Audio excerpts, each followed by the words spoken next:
Good morning, सुप्रभात बालदोस्तांनो. मी मनोज कुमार सत्यभामाताई संपतराव गायकवाड, संचालक Gaikwad coaching classes, Ashti, तालुका परतूर, जिल्हा जालना. आजच्या या नवीन सत्रामध्ये जवाहर नवोदय विद्यालय पूर्व परीक्षेला बसलेल्या, निवड चाचणी परीक्षेला बसलेल्या सर्व बालदोस्तांचं खूप खूप स्वागत करतो. आजच्या या प्रकरणामध्ये आपण मागील 4 परीक्षांना आलेल्या प्रश्नांची माहिती घेणार आहोत की हे प्रश्न सोडवायचे कसे, याबद्दलच्या ट्रिक कशा आहेत, या संदर्भातली माहिती आपण आता या प्रकरणामध्ये घेऊया. 4 प्रश्न मागच्या परीक्षेचे मी या ठिकाणी निवडलेले आहेत. नेहमी सांगतो त्याप्रमाणे बालदोस्तांना तुम्ही अभ्यासाला बसलेले आहेत असं गृहीत धरतो. म्हणजे या पद्धतीने की स्पर्धा परीक्षेचा हा जो काही अभ्यास आहे, हा अभ्यास तुम्हाला सतत करायचा आहे. सतत करायचा आहे म्हणजे साधारणपणे मराठीतून सांगितलं जातं, थांबला तो संपला. तुम्ही एक दिवस जरी थांबले, क्षणभर जरी थांबले, तुमच्या ध्येयापासून थोडे जरी विचलित झाले तरी देखील तुम्हाला त्या मार्गावरती, त्या पथावरती वापस येण्यासाठी वेळ लागतो. आणि म्हणून दररोज उठल्यानंतर सकाळच्या प्रत्येक नवीन दिवशी आपण स्वतःला प्रेरित करून मी यशस्वी होणारच आहे असं घरामध्ये ठिकठिकाणी तुम्ही लिहून ठेवायचंय. तुमच्या अभ्यासाच्या खोलीमध्ये तुम्ही ज्या ठिकाणी दररोज भांग पडायला जाता त्या ठिकाणी अशी छोटीशी स्ट्रिप चिटकून ठेवायची की मी यशस्वी होणारच आहे. आणि अशा पद्धतीने मी दररोज सांगत असतो की स्नानादी आटोपल्यानंतर आपल्या आई वडिलांचं व घरातील वडीलधाऱ्यांचं दर्शन घेऊन मगच तुम्हाला अभ्यासाला बसायचंय. तर मग बालदोस्तांनो, थांबला तो संपला यामध्ये तुम्हाला मी साधं उदाहरण सांगतो. आता तुम्हाला सर्वांना सायकल चालवता येते. आता ही सायकल चालवता येत असताना कधी असं तुम्ही करू शकता की सायकल स्टँडवरून काढलेली आणि चालवता चालवता तुम्हाला वाटलं चला 5 मिनिटं आपण थांबावं, पॅन्डल न मारता दोन्ही ब्रेक दाबले आणि 5 मिनिटं सायकलचे दोन्ही चाक, त्यांचा वेग स्थिर आहे आणि तुम्ही वरती बसलेले आहात, कुठेही पाय टेकवलेले नाही, सायकल उभी राहते का? तर राहत नाही. तर ती खाली पडते किंवा तुम्ही खाली पडता. म्हणजे याचा अर्थ असा होतो की थांबला तो संपला. आणि म्हणून अभ्यास करत असताना जोपर्यंत आपलं इप्सित ध्येय प्राप्त होत नाही तोपर्यंत कधीही थांबायचं नाही. आळस झटकून सतत आणि सतत तुम्हाला अभ्यास करायचा. त्यामध्ये अभ्यासापासून परावृत्त करणाऱ्या ज्या 2-3 गोष्टी तुमच्या जवळ आहेत त्यांच्यापासून तुम्ही लांब राहण्याचा प्रयत्न करा. हळूहळू तशी सवय लावून घ्या. क्रमांक 1चा जो काही 1 वर्षभरासाठी स्वतः निर्धार करा की मी वर्षभराचा टीव्ही पाहणार नाही.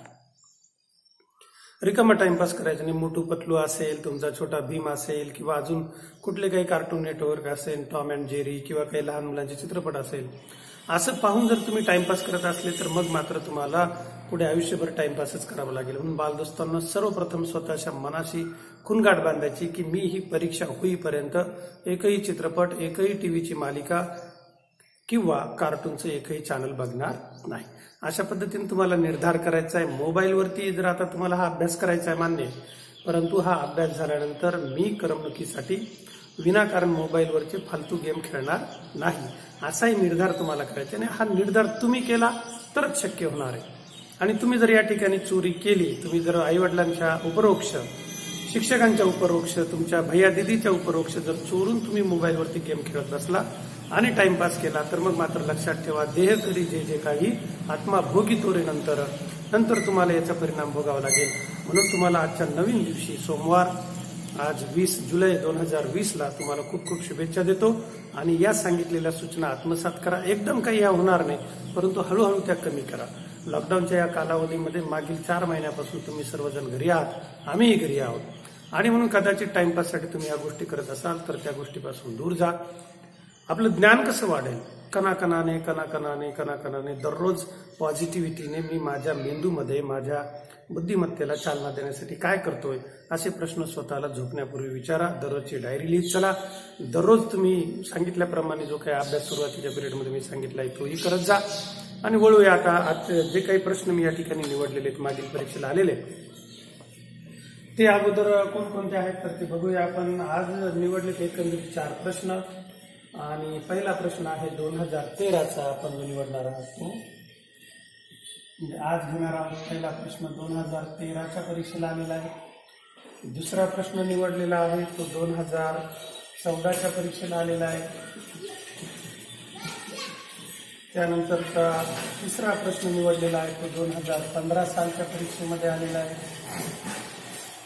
या पुढील प्रश्न आज 2016 सालच्या परीक्षेमध्ये आहे.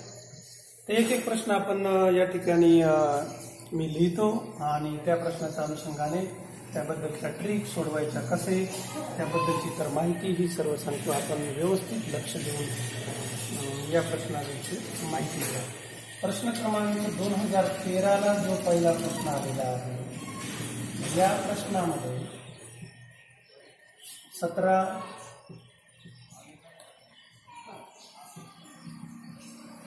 8, 21, 13, 41, 2, 27, 31, 51 या अंकांपैकी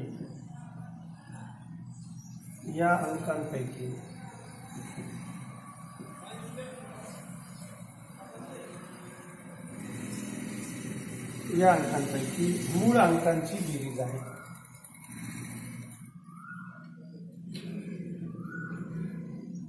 मूळ अंकांची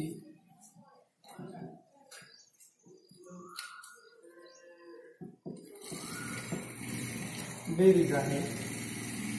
क्रमांक 1 125, क्रमांक बी 102, सी ऑप्शन आहे 104 आणि डी ऑप्शन आहे 155. तर मग बालदोस्तांनो, आता या प्रश्नाच्या संदर्भामध्ये जर बघितलं तर या मागील व्हिडिओमध्ये मी तुम्हाला मूळ संख्यांच्या संदर्भात संयुक्त संख्या, मूळ संख्या, जोडमूळ संख्या, सहमूळ संख्या, नैसर्गिक संख्या, पूर्ण संख्या, विषम संख्या, समसंख्या याची सर्व माहिती मागच्या व्हिडिओमध्ये घेतलेली आहे. आता हा प्रश्न आल्यानंतर सर्वप्रथम काय असतं की आपण 100% कॉन्सन्ट्रेशनने अतिशय शांत मनाने अगोदर हा प्रश्न वाचून घ्यायचा आहे. या प्रश्नामध्ये तुम्हाला विचारलं काय आणि तुम्हाला करायचे काय हे अगोदर बघून घ्यायचं. तर प्रश्न एकदा पुन्हा वाचून घेऊया आपण. प्रश्नामध्ये असं सांगितलंय 17, 8, 21, 13, 17, 8, 21, 13, 41, 2, 27, 21, 51 या अंकांपैकी मूळ अंकांची बेरीज आहे. मूळ अंक म्हणजे मूळ संख्या, प्राईम नंबर. अशा संख्या ज्या संख्यांना ती संख्या व एक हा एकमेव अवयव असतात, किंवा अशा संख्या की ज्या संख्यांना ती संख्या सोडून इतर कोणत्याही संख्येने भाग जात नाही. The number is divisible by itself or a number has a factor 1 and itself. That particular number is non as prime number. त्याला मूळ संख्या असं म्हणतात. तर मग बालदोस्तांनो, जो रिकाम्या वेळेमध्ये आपल्याला गणिताच्या संदर्भात अभ्यास करायचा आहे, रिव्हिजन करायचा आहे, ती कशा पद्धतीने, की मी तुम्हाला यापूर्वीही सांगितलं होतं की 1 ते 20 पर्यंत संख्येचे घन, 1 ते 25 पर्यंत संख्यांचे वर्ग, 2 ते 30 पर्यंत पाढे, त्यानंतर एक पान मराठी शुद्ध लेखन, एक पान इंग्रजी शुद्ध लेखन. दररोज तुम्हाला हे लिहून काढायचे, जरी पाठ झाले तरी सतत लिहायचे आहेत. त्याचबरोबर 1 ते 100 पर्यंतच्या संख्यातील मूळ संख्या किती आहेत त्या तुम्हाला लिहायच्या. बरं, ह्या ओरली तुम्हाला समोरून जर पाठ केलेल्या आहेत तर मागच्या बाजूने सुद्धा म्हणजे उलट्या सुद्धा तुम्हाला पाठ असल्या पाहिजेत. अशा पद्धतीने किंवा उजळणी असेल 1 ते 100 पर्यंत तुम्ही म्हणता तर ती उलटी सुद्धा म्हणता आली पाहिजे. 100, 99, 98, 97, 96, 95, 94, 93, 92, 91, 90, 88, 87, 86, 85, 84, 83, 82, 81. अशा पद्धतीने तुम्हाला उलटी सुद्धा म्हणता आली पाहिजे. वर्गही कोणते विचारले तर सांगता आले पाहिजे. त्याचबरोबर मूळ संख्याही तुम्हाला तशाच पद्धतीने मुखपाठ असल्या पाहिजे.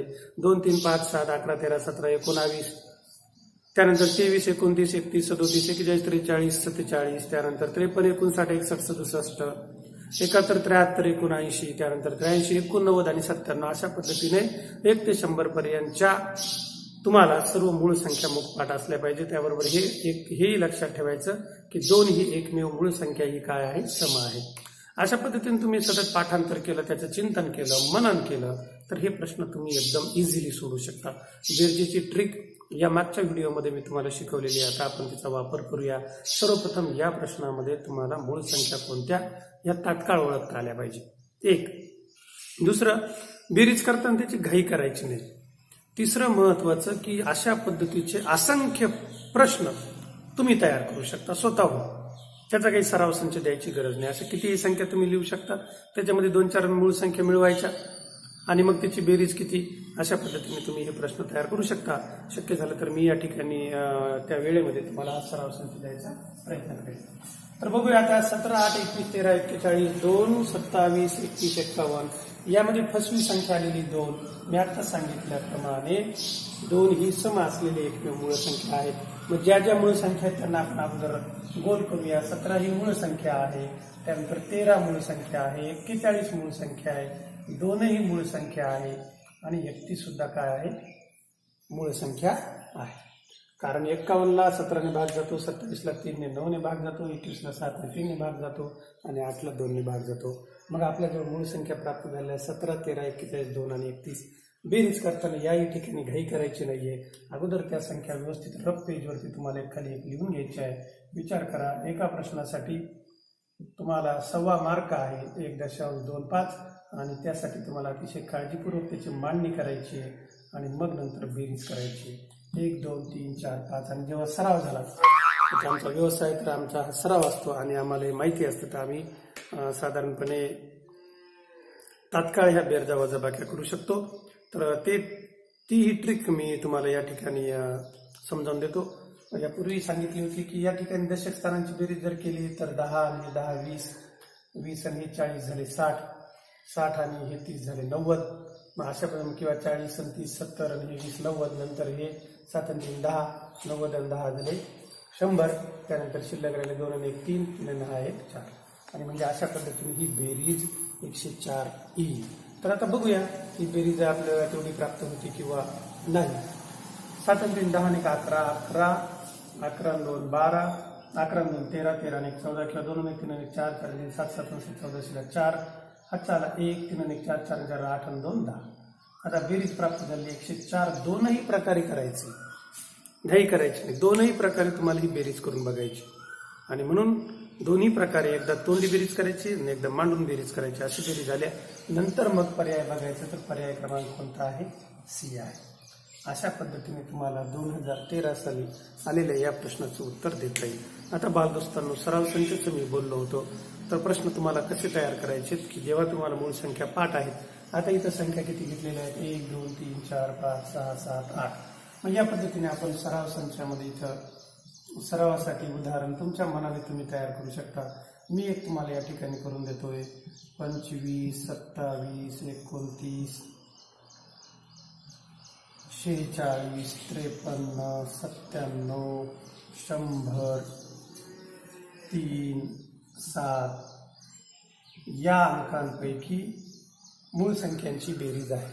अशा कैक गणित ह्या 25 मूळ संख्येपैकी 4 पट मूळ संख्या घेऊन तुम्ही अशी कितीही गणितं तयार करू शकता. स्वतः तयार करायची, स्वतःची क्वेश्चन बँक विकसित करायची आणि ती क्वेश्चन बँक, ते प्रश्न तुम्ही तयार केलेत ते प्रश्न तुम्ही मला व्हॉट्सअपद्वारे 94 21 32 68 18 वरती पाठवू शकता किंवा या व्हिडिओच्या कमेंट बॉक्समध्ये तुम्ही तयार केलेले प्रश्न तुम्ही मला पाठवू शकता.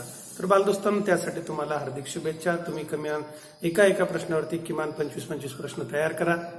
त्याचा स्क्रीनशॉट, त्याचा तुम्ही एक फोटो काढा किंवा त्याची पीडीएफ तयार करा आणि ती पीडीएफ तुम्ही तयार केलेली पीडीएफ टाईप करून किंवा पीडीएफ तुम्ही मला माझ्या व्हॉट्सअप क्रमांकावरती 94 21 32 68 18 वरती पाठवू शकता, जेणेकरून ती इतर बालमित्रांना सुद्धा शेअर करता येईल.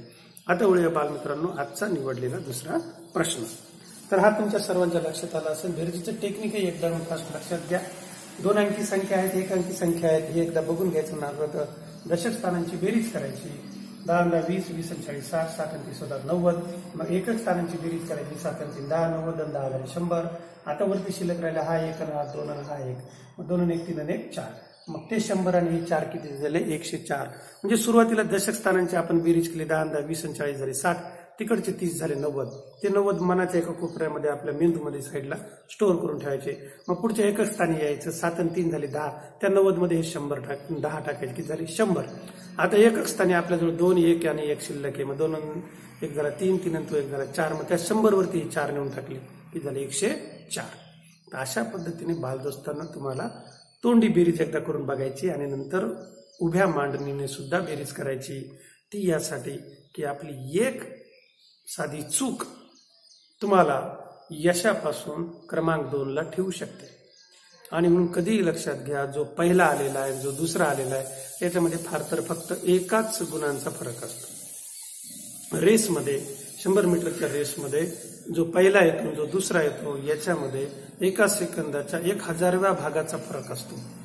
आणि म्हणून लक्षात घ्या की तीव्र स्पर्धा संपूर्ण जगामध्ये आहे आणि या स्पर्धेमध्ये आपल्याला टिकायचं असेल तर सतत संघर्ष, सतत लढाई, सतत तयारी, सतत स्वतःला अपडेट ठेवावं लागेल.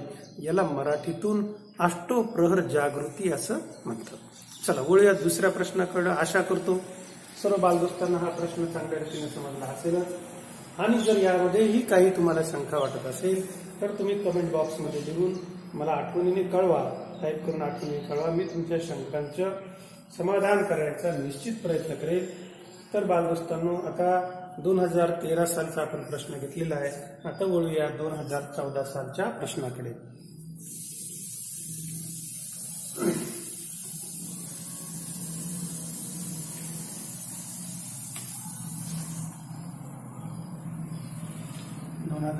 चा संपला. आता 2014चा प्रश्न काय आहे तो मी या ठिकाणी बोर्डवरती लिहितोय.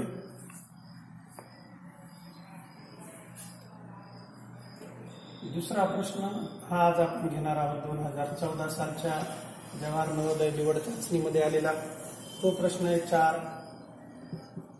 5, 0 आणि 3 या अंकापासून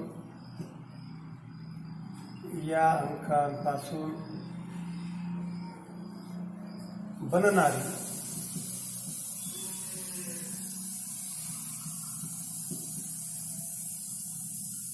सर्वात लहान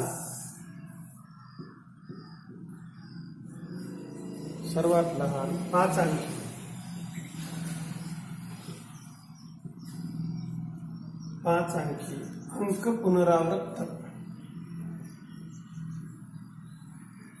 अंक पुनरावृत्त होऊ शकतात.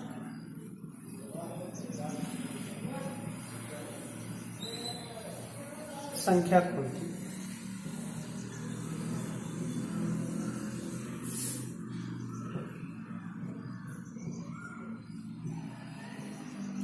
तर यासाठी तुम्हाला या ठिकाणी 2014 सालच्या या प्रश्नामध्ये पर्याय दिलेले. पर्याय ए आहे 30,450, पर्याय बी आहे 30,045, पर्याय सी आहे 34,500,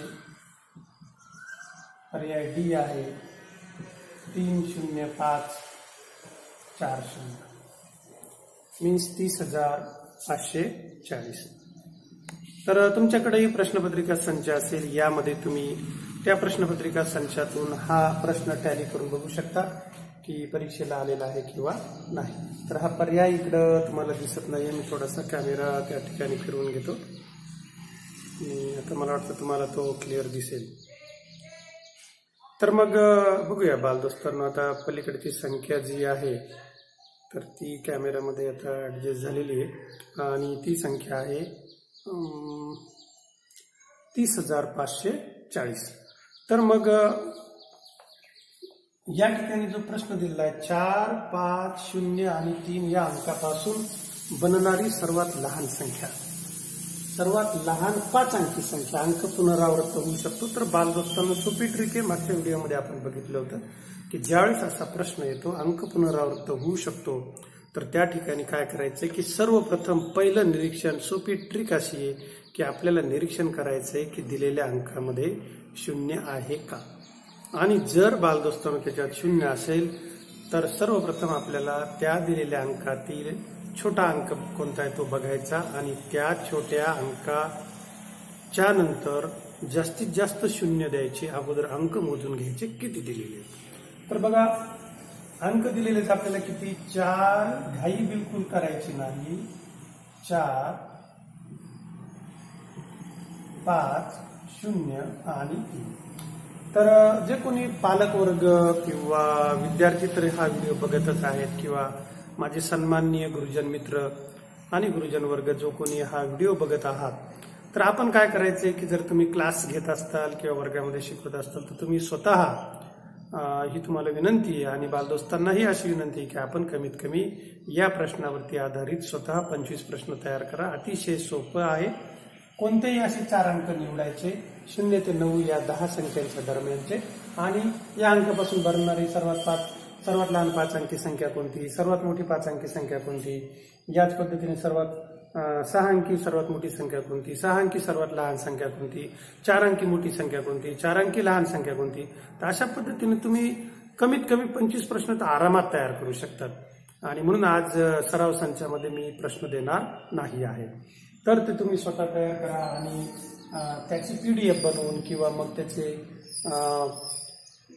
फोटो काढून तो मला तुम्ही माझ्या व्हॉट्सअप नंबरवरती आठवणीने काढा. तर मग ट्रिक कोणती याच्यामध्ये, अगोदर यामध्ये बघितलं तर सर्वात लहान अंक कोणता आहे 3. आपल्याला संख्या पाहिजे 5 अंकी. आता शिल्लक राहिलेत अंक किती 4. मग 0 जास्तीत जास्त घेतलायचं. आता किती झाली 3 अंकी. आता याच्यामध्ये 3 पेक्षा मोठा अंक कोणता आहे 4 आणि नंतरचा अंक कोणता आहे 5. ही झाली त्याची ट्रिक. 0 असेल तर 0 जास्तीत जास्त वेळेस लिहायचा आहे.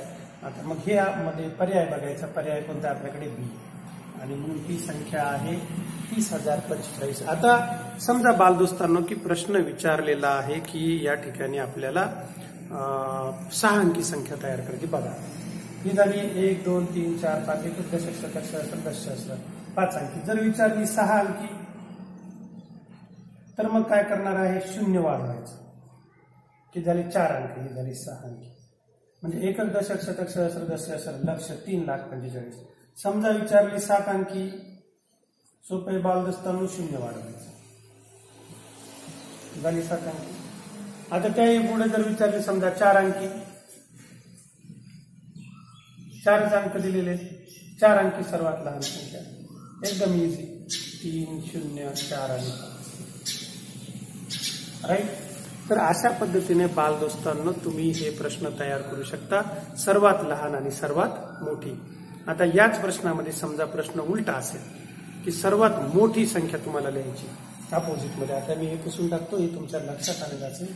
आता आपण गृहीत धरूया की प्रश्न तुम्हाला विचारलेला आहे सर्वात मोठी. मग त्यावेळेस काय करायचं, सर्वोच्च अंक सर्वात अगोदर घ्यायचा. एक उदाहरण फक्त समजा तुम्हाला 5 अंकाचं मी देतोय. सर्वात मोठा अंक आहे 4503 मध्ये 5, त्यानंतर आहे 4. बरोबर आहे. आता आपल्याला संख्या लिहायची 5 अंकी. त्यानंतरचा अंक कोणता आहे 3, त्यानंतर 2 54,000. अशा पद्धतीने 0 जर आलेला असेल तर मोठ्या संख्येमध्ये 0 हा नेहमी संख्येच्या जास्तीत जास्त उजवीकडे म्हणजे एकक स्थानाकडे टाकला जातो. तर अशा पद्धतीने तुम्हाला दिलेल्या अंकातून 5 अंकी 6 अंकी 7 अंकी 4 अंकी लहानात लहान आणि मोठ्यात मोठ्या संख्या तुम्हाला तयार. बालदोस्तांची ट्रिक लक्षात ठेवा. यामध्ये काही शंका असल्यास तुम्ही मला फोन करून तुम्ही मला मेसेज करून विचारू शकता. हा प्रश्न तुम्हाला सर्वांना समजला असेल. आता वळूया आपण 2015 सालच्या प्रश्नामध्ये काय दिलेले ते आता आपण समजून घेऊया.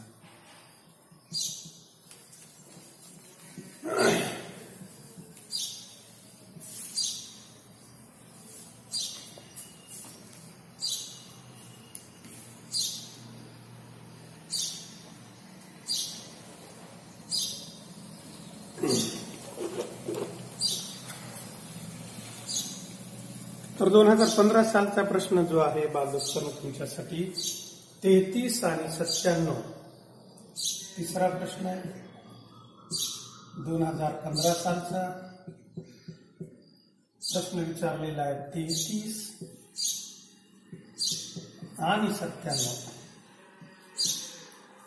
यांच्या बाबत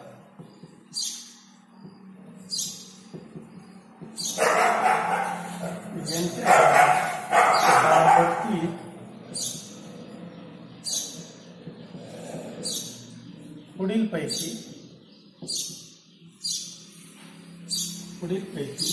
काय खरे आहे.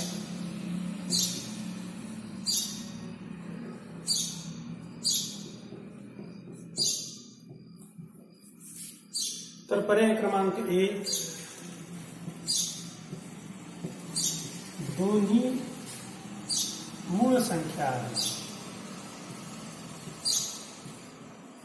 दोन्ही मूळ संख्या आहेत. पर्याय क्रमांक बी,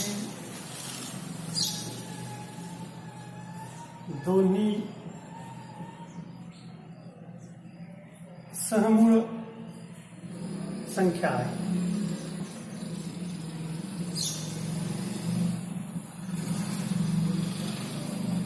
पर्याय क्रमांक सी, दोन्ही 11ची गुणिते आहे.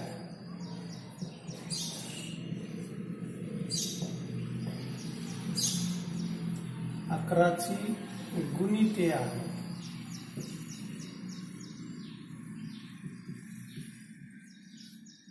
आणि डी, दोन्ही समसंख्या आहेत.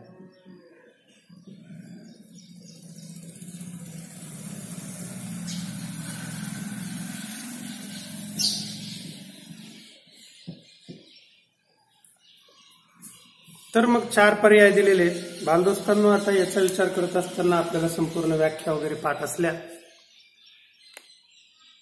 बेसिक आपलं पक्का असला, आपण मुळापासून अभ्यास केलेला असला, तर बालदोस्तांनो हा प्रश्न अतिशय सोपा. बघूया 1 बाय 1 आपण.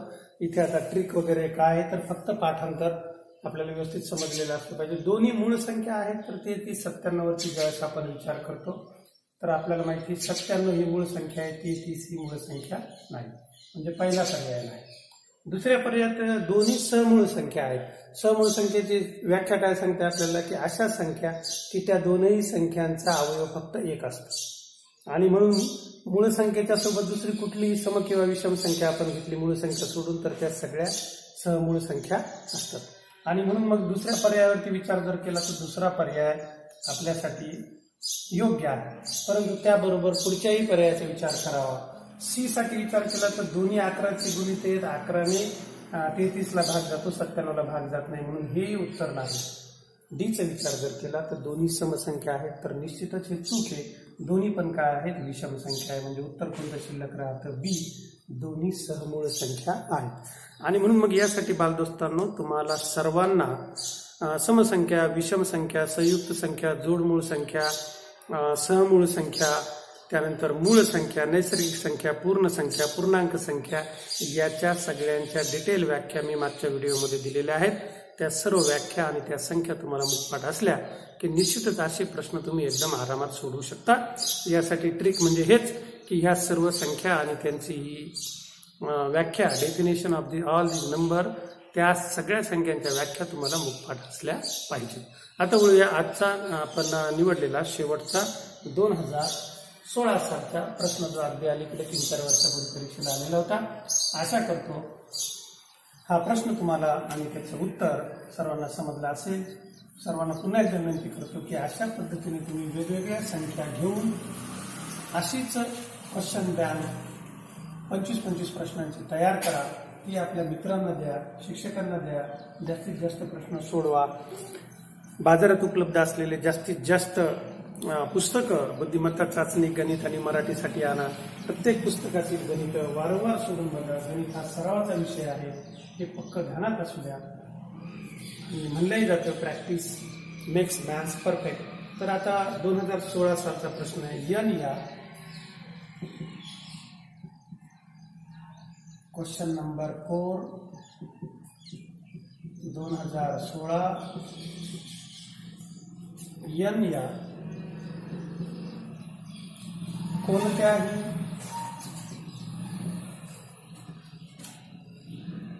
कोणत्याही नैसर्गिक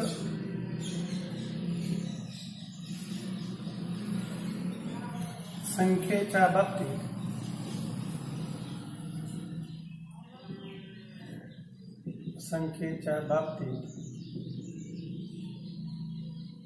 पुढीलपैकी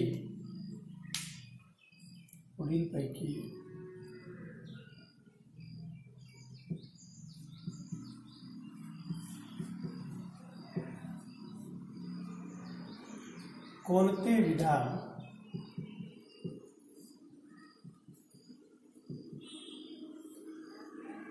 सत्य आहे?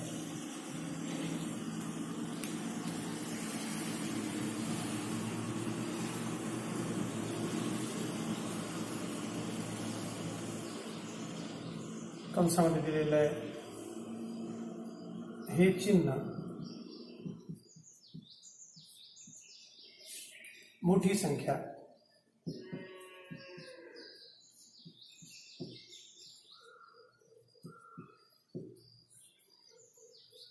व हे चिन्ह लहान संख्या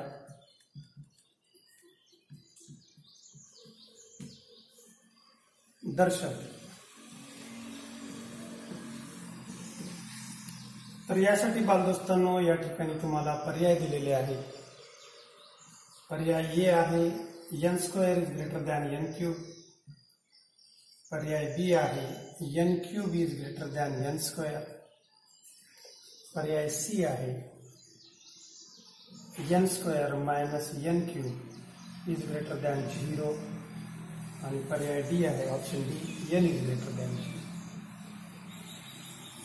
तर 2016 साली विचारलेला हा प्रश्न अतिशय विचारपूर्वक तुम्हाला सोडवायचा आहे, कारण या ठिकाणी तर हा सर्व प्रश्न सोडवण्यासाठी बालदोस्तांना आपल्याला याची मूलभूत माहिती करून घेणं अत्यंत जरुरीचं आहे। तर ती मूलभूत माहिती काय आहे ती सर्वप्रथम बघूया। हे जे चिन्ह दिलेलं असतं ज्यावेळेस इकडच्या बाजूला असेल, इकडं असते मोठी संख्या, म्हणजे इकडच्या बाजूला जर आ असेल, आ जसा आपण मोठा करतो तसा इकडच्या बाजूला असते मोठी संख्या आणि उजव्या बाजूला इकडे असते लहान संख्या। म्हणजे जर या ठिकाणी x असेल इथं y असेल तर मराठीतून याला वाचलं जातं x हा y पेक्षा मोठा आहे। आणि ज्यावेळेस असं लिहिलं असेल y तर इथं वाचलं जातं y हा x पेक्षा मोठा आहे।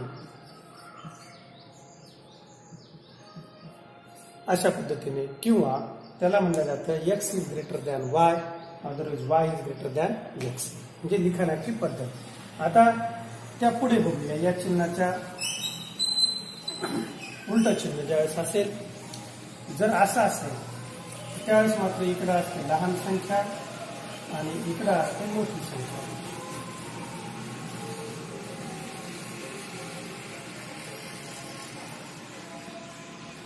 आणि मग समजा x y असा असेल त्याचा अर्थ x हा y पेक्षा लहान, कारण आपण डावीकडून उजवीकडे वाचत जातो, इंग्रजीतून याला वाचतात x is less than y।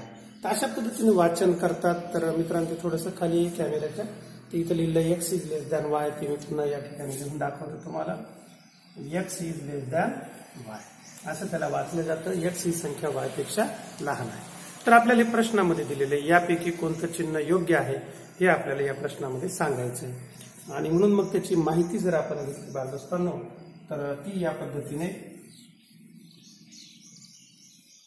सर्वात सुरुवातीला n चा वर्ग n² is greater than n³। याचा जर आपण विचार केला, समजा ती संख्या जर आपण निवडली n²च्या म्हणजे दोन्हीकडे, समजा n बरोबर 2 जर निवडले तर मग आपल्या लक्षात येतं 2 चा वर्ग आणि इकडे 2 चा घन। 2 चा वर्ग 4, 2 चा घन आहे 8 आणि म्हणून हा पर्याय काय आहे चुकीचा आहे। अशा पद्धतीने उदाहरण त्यामध्ये टाकून आपल्याला एखादी संख्या गृहीत धरून ते सोडवायचे, तोंडी सोडवायचा बिलकुल प्रयत्न करायचा नाही, कारण तितका ओव्हर कॉन्फिडन्स आपल्याला आला की आपल्याला परीक्षेमध्ये एखाद्या 1.25 मार्काचा धोका होऊ शकतो। आणि म्हणून काळजीपूर्वक आता दुसऱ्या ऑप्शन मध्ये जर आपण बघितलं, इथं जे तर n ची किंमत 2 ठेवल्यानंतर 2 चा घन आणि 2 चा वर्ग, 2 चा घन आहे 8, हा 2 चा वर्ग 4 पेक्षा मोठा असू शकत नाही आणि म्हणून हाही पर्याय चुकीचा आहे। मग n चा वर्ग तिसऱ्या ऑप्शन मध्ये ज्यावेळेस विचार करतो n ची किंमत ठेवली 2 चा वर्ग वजा n चा घन ठेवला 2 चा घन, तर मग आपल्या लक्षात येतं की 2 चा वर्ग 4 वजा 2 चा घन आहे 8, 4 मधून जर 8 गेले तर शिल्लक राहतात वजा 4, म्हणजे हाही पर्याय नाही आणि म्हणून मग शिल्लक राहिला n इज ग्रेटर दॅन 0 हा पर्याय आहे योग्य। म्हणजे n ची संख्या ही काय आहे किंवा n ची किंमत ही काय आहे, शून्यापेक्षा मोठी आहे। तर अशा पद्धतीने आपल्याला कारण या ठिकाणी -4 येतात, -4 शून्यापेक्षा मोठे नाही आहेत, बाकी हे 2 अंक आपण बघून घेतले. तर अशा पद्धतीने बालदोस्तांनो प्रत्येक प्रश्न जो आहे तर तो तुम्हाला अटेम्प्ट करायचा आहे, सोडवून बघायचा आहे.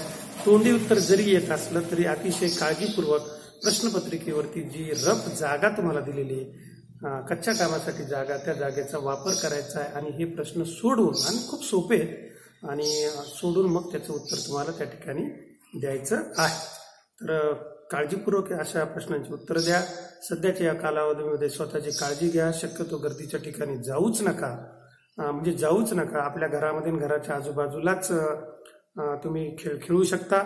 विनाकारण कुठं गल्लीमध्ये इकडे तिकडे फिरू नका आणि गर्दीच्या ठिकाणी जाणं टाळा, जेणेकरून या जी काही आजार कोरोना विषाणू आपल्याकडे संपूर्ण जगभर धुमाकूळ घालतोय त्याला आपण बळी पडणार नाही. स्वतःची काळजी घ्या, त्याचबरोबर घरातील कुटुंबांची सदस्यांची काळजी घ्या आणि सतत अभ्यास करा. आज सुरुवातीला सांगितल्याप्रमाणे थांबला तो संपला, तुम्हाला थांबायचं नाहीये. परीक्षा जेव्हा होईल तेव्हा होईल, तो परीक्षा घेणाऱ्यांचा प्रश्न आहे, परंतु आपल्या हातामध्ये काय आहे सध्या तर फक्त अभ्यास करणे. ज्या पद्धतीने एक शेतकरी बाप किंवा एक आपला शेतकरी सतत कष्ट करत राहतो, पाऊस पडो किंवा नाही पडो, तो त्याच्या शेताची मशागत करून ठेवतो आणि तो नेहमी तयार असतो. तशा पद्धतीने आपण आपल्या बुद्धीची मशागत ही दररोज केली पाहिजे आणि त्याद्वारेच आपला उत्कर्ष होणार आहे.